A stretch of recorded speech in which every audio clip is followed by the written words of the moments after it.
I'm starting a new rule. You shouldn't be allowed to make any New Year's resolutions until you finish your old ones.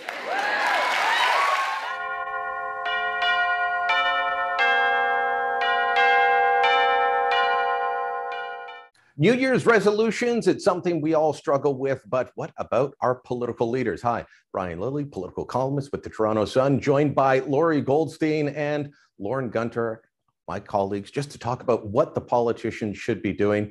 Lorne, I don't know about you. I'm not a big fan of making resolutions because I know I'm probably not going to keep them. They'll last about as long as a New Year's party, maybe less. But what about political leaders? Is there something that Justin Trudeau should promise that he's going to do this year, an area where you think he can improve? Or should we just say, you know what, the whole world's on fire with COVID still, everything's up in the air, and who knows what 2022 will bring? Well, my view with Trudeau is that he needs to focus and more recognize, since he doesn't seem to, the importance of the federal government. I mean, this idea that, inflation's going on all over the world, there's nothing we can do. The fact that we had high debt policies before the COVID pandemic hit has nothing to do with what's going on. The fact that the 2 new carbon taxes I'm going to implement in 2022, raising the levy of carbon taxes to $50 per ton of emissions, and this looming clean fuel standard. The idea that that isn't going to hurt Canadians in the pocketbook is absurd. I think everything about me for this year about Trudeau bleeding into next year is this. He calls an election that 2/3 of Canadians say they didn't want, right? And he does that on August 15th. The government is so out of touch that the same day they do it, Kabul falls to the Taliban, creating a problem of thousands of Canadians and their allies that aren't getting back. And now we're starting to hear tragedies of young children being killed by the Taliban when they were trying to get to Canada. He calls it and he says it's the most important election since the Second World War. In terms of his political instincts, it returns almost exactly the same parliament we have now. And then he convenes parliament on November 22nd. And convening the first parliament after an election, which he said was the most important. Most important ever. Most important ever, Lorrie. It's so important. Parliament sat till Thursday this week. That's 19 days if you exclude weekends. Now, all parties agreed so I'm not going to say it's just Trudeau, but that's the problem with this guy. He doesn't focus. And we need a prime minister and a government that's focused right now.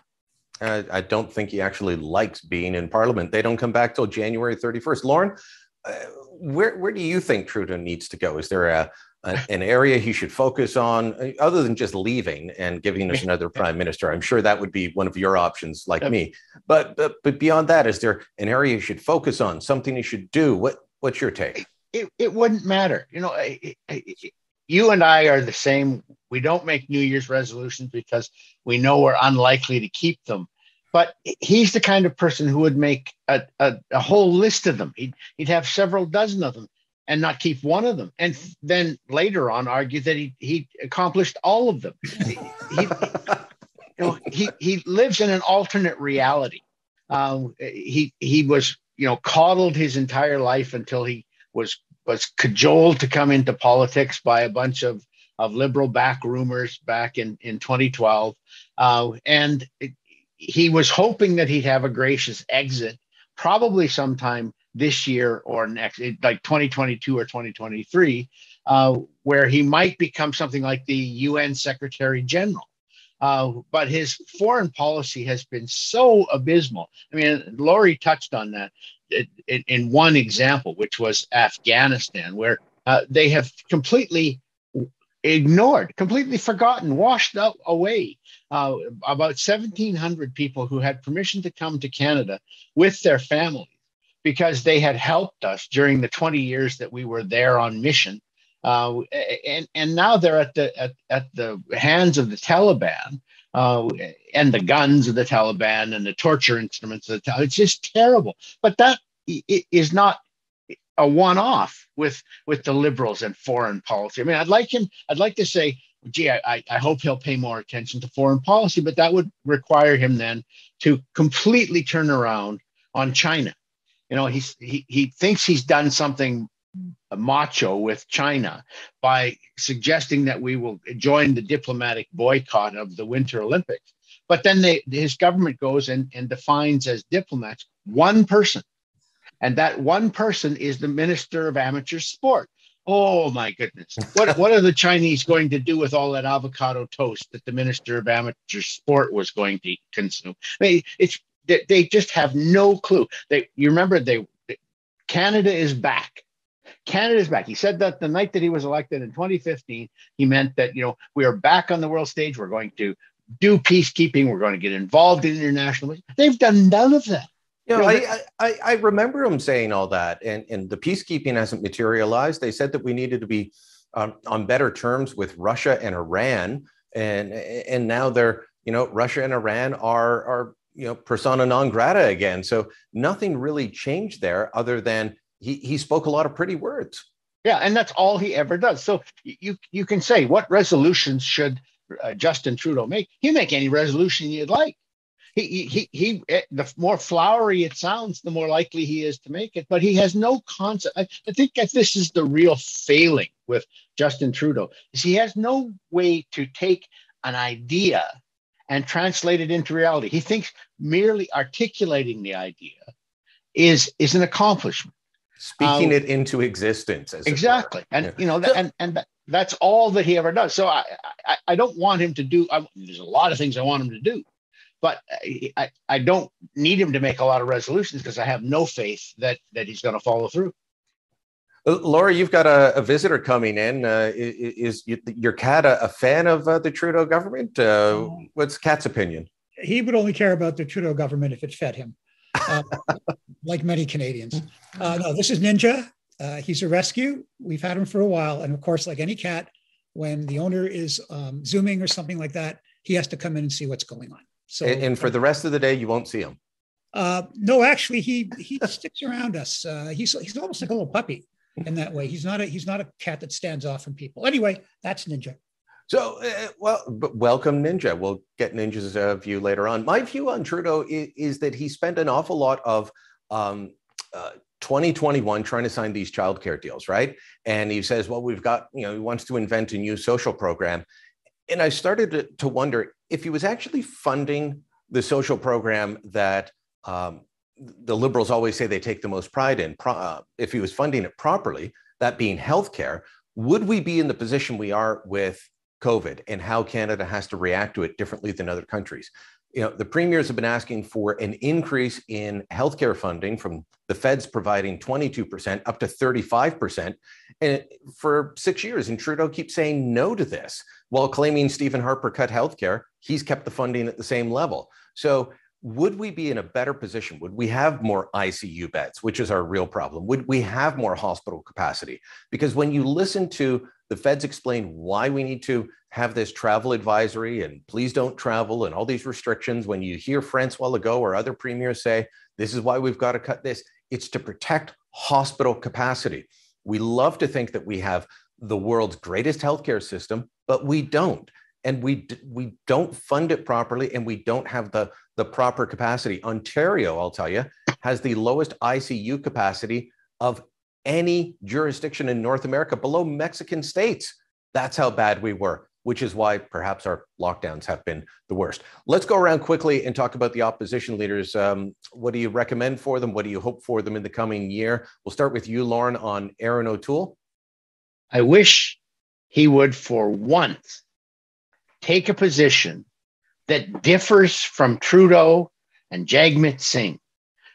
He, I think, lost the election in September because he was trying to go after the same pot of voters that the progressive parties were going after, that the left of center parties were going after, rather than trying to focus on the voters who were his natural base. I remember after the election results came in, Gerald Butts, who had been Trudeau's eminence grise for a long time, congratulated the Liberal War Room for figuring out how to break up the country into enough tiny little pieces that they could focus on the ones that were their supporters and get just enough of them to come out and vote, that even though they got the lowest percentage of the popular vote of any government in our history, the Liberals won.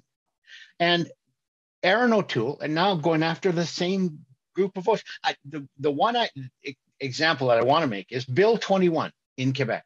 Bill 21 in Quebec is one of the most obnoxious pieces of legislation any provincial government has passed in the last 50 years. I mean, to me, it is very similar in its offense to human rights as the old law that used to prevent Indigenous Canadians from voting in federal elections. It says you cannot work for the government if you wear a kippah, if you wear a hijab, if you wear a cross. All of those preclude you from working for the public sector in Quebec. And please don't tell me that this was an attempt to create a separation between church and state. This was an attempt to segment Muslim Quebecers, who were the ones who were the most likely to want to wear symbols of their faith. Okay, so maybe it goes after others too, and not Quebecers are okay with that, or some Quebecers. Good stench of anti-Semitism in Quebec. In my there experience. Is too. Yes, absolutely there is. But the point that is that Erin O'Toole should be standing up for the human rights of people to wear their religious clothing while they're employed by the provincial government. He should be saying to François Legault, when Legault says that a teacher who's wearing hijab should never have been hired in the first. Can you imagine if a human rights commission in some other province got a hold of it? Can you imagine what the hue and cry would be at the CBC and the Globe and Mail and the Toronto Star if Alberta was doing it? If Alberta was doing this, well, maybe Ontario too. Anybody but the CBC did a poll 2 weeks ago of what does the rest of the country think of Alberta. They didn't think to ask, what does the rest of the country think of the rest of the country? They didn't say, what does everyone in Canada think of Ontario? What does everyone in Canada think of Quebec? They said, no, what does everyone in Canada think of Alberta? Because their presumption was that Alberta is kind of the Alabama of Canada. And so it's a backward, white supremacist, ignorant place. And, if Bill 21 had come here, had been passed here, there would be nothing but the feds would line up to challenge that bill in court. And not even Erin O'Toole will challenge Bill 21 in Quebec because he wants half a dozen extra Quebec seats. Yeah, let me ask Lorrie about that, because Lorrie, I've been writing about this and talking about it since Andrew Scheer was leader and saying the Conservatives should come out against this. Yes, they may lose some votes in Quebec, but the votes that they will pick up in Toronto, the suburbs of Toronto, the suburbs of Vancouver, Calgary, that would more than make up for it. And they just, the Tories, every time I raise this issue, say, well, it's too dangerous to lose all our votes in Quebec. Trudeau gets a pass. He's now sounding tough on it, but wouldn't sound tough on it during the election. Should O'Toole just say, to heck with it, oppose Bill 21, oppose Bill 96, which goes against English language rights in Quebec, tells places like Lennoxville, you can't have English language services, even though you've historically been an English town. Well, look, I mean, of course he should. He should do both those things. But he's not. But the first thing he has to do is he has to get control of his own party. That caucus is running all over the place. They're sabotaging him either off the record or on the record. And to me, he should bell the cat. He should, rather than waiting for this review in 2023, do it now. You force the vote. You force the vote now and say, we're going to have it now. We're going to have it quickly. And I'm going to stay if it's whatever. I wouldn't even name a figure. I would say I'm going to stay if it's 50 plus 1, right? The problem when you have a leader who is frightened of his own caucus, especially in the Conservative Party, where there's such a wide range of views between social conservatives and red Tories and fiscal conservatives, you've got to have somebody in charge. Stephen Harper understood that. And what I think the federal strategy has been, and it's failed through 2 elections, is, oh yeah, we'll be just like the Trudeau government. We just won't have the corruption. That's not enough. It's not enough for people. In the last election on the gun control issue, he was all over the map. First, he starts out that, they're going to get rid of the, so-called assault weapons, although there's no term in law for that. And then he gets hammered. And instead of just saying, look, we're going to cancel that thing, because when it came out, it was criticized by everybody.